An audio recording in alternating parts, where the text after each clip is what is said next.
السلام علیکم ورحمۃ اللہ وبرکاتہ۔ صدقہ بلاؤں اور مصیبتوں اور پریشانیوں کو دور کرتا ہے، دیکھیے اس ویڈیو میں۔ جو صدقہ دیتا ہے اپنے بچوں کو عادی بناؤ۔ اس سے پہلے میں نے کئی جگہ پر یہ بات کہی، آپ بھی عادی بنو۔ صبح اس حال میں کرو کہ آپ کے گھر سے پہلے صدقہ جائے۔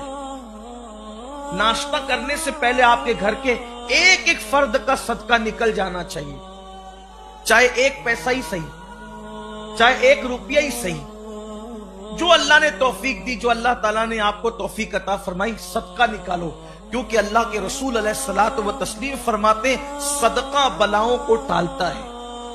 یہاں تک فرمایا اپنے بیماروں کا علاج صدقے کے ذریعے سے کیا کرو۔ اگر مسلمان صدقہ دینا شروع کریں، بلاؤں سے نجات ملے گی۔ صدقہ بڑی چیز، صدقہ بلاؤں سے جنگ کرتا ہے، جنگ، وہ بلاؤں سے لڑتا ہے، بلا ہار جاتی ہے، صدقہ جیت جاتا ہے۔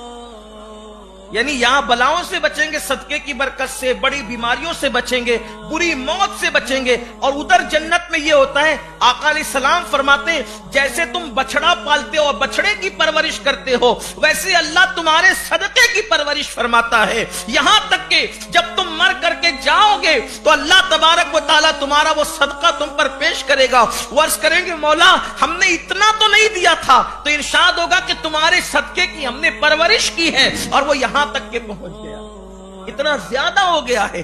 اس لیے صدقے کی عادت ڈالو، اپنے بچوں کو بھی عادی بناؤ صدقے کا۔ اور یہ بھی آپ کو بتاؤں، جو مسجد کے زینے پر بیٹھتے ہیں، ضروری نہیں کہ آپ ان کو صدقہ دیں۔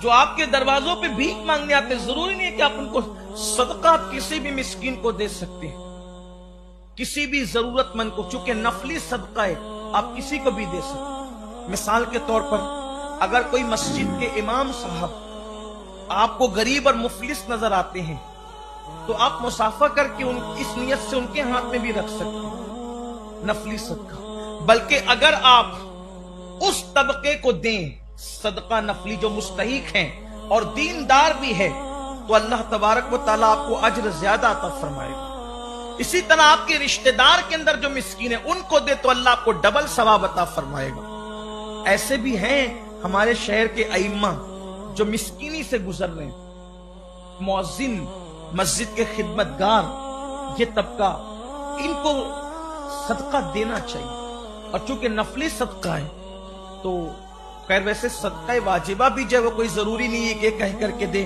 کہ یہ میں تمہیں صدقہ دے رہا ہوں، نذر کہہ کے، تحفہ کہہ کے، گفٹ کہہ کے بھی آپ دے سکتے ہیں۔ لیکن یہ کہ صدقہ مسکین کو دیں، مسکین یعنی غریب کو دے، مفلس کو دے، ضرورت مند کو دے، ایسے کوئی بیوہ ہو، کوئی یتیم ہو، ان کو دیں۔